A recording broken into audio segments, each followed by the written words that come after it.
Toujours au Cameroun, une prouesse technologique permet désormais aux mères de bébés prématurés de rester en contact avec le nouveau-né le temps de leur séjour au service néonatologie. Juste un téléphone portable et une connexion Internet et le tout est joué. Les précisions avec Chimène Baleba et Cyril Nguidjoy.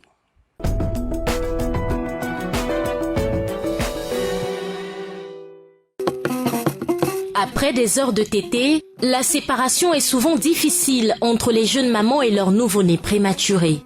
Elles n'ont pas accès à la salle de néonatologie.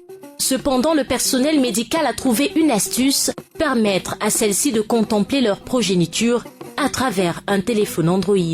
Maintenant, tu es rassurée, non? Je n'ai plus le visage Christ comme au départ. Mon mari met la connexion. Il active, je peux voir mon bébé même si je suis à la maison. Cette option est propre aux couveuses néonatales interactives. À partir d'une caméra intégrée, l'on peut veiller sur son bébé en temps réel. On a une diminution du stress chez les parents. Deuxième chose, on a un backup qui est connecté avec la couveuse. Lorsqu'il y a les coupures de courant, donc ça conserve l'énergie et ça garde l'énergie de la couveuse. L'application délivre tous les paramètres du bébé, entre autres le poids, la température, la fréquence cardiaque. Ces couveuses sont expérimentées ici depuis environ 5 mois et ont déjà permis de sauver une dizaine de bébés prématurés. Le médecin peut rester dans son bureau. Il n'a pas besoin forcément qu'il y ait un personnel au chevet de l'enfant.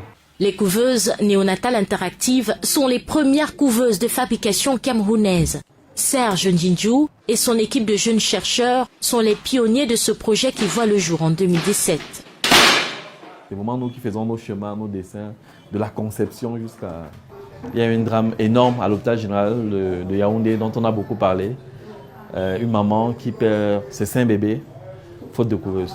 On se présente au GSIC avec toutes nos innovations de l'époque, dont à peu près 7-8 produits. Et la couveuse est désignée prix du chef de l'État pour l'innovation. Combler le manque de couveuses dans les hôpitaux au Cameroun est l'un des objectifs de cette innovation. Dans cette formation sanitaire à Yaoundé, l'on dispose environ de 5 couveuses pour un quota en moyenne d'une quinzaine de bébés par mois. Du moment où on a à peu près 10% de taux de prématurité, c'est énorme, que partout où des femmes accouchent, on ait l'opportunité de disposer d'une couveuse. Seule une vingtaine de couveuses ont déjà été commercialisées à travers le territoire. L'inventeur sollicite également des financements pour accélérer la production et renforcer son équipe. Alors le seul pays où on est déjà formellement installé, c'est le Bénin. Nous sommes en train de le faire en ce moment en Côte d'Ivoire, au Mali et en RDC. Mais nous visons à peu près 10 pays dans la zone Afrique centrale de l'Ouest, sachant que sur ce champ-là que nous avons circonscrit, on sait qu'il y a un déficit d'à peu près 100 000 couveuses, dont un marché global d'au moins 250 à 300 milliards. Ce projet a valu 11 prix nationaux et internationaux à Serge Ndjindjou. Il examine désormais la possibilité de mettre sur pied une couveuse de transport miniaturisée qui permettra de transporter en toute quiétude un bébé prématuré à des kilomètres.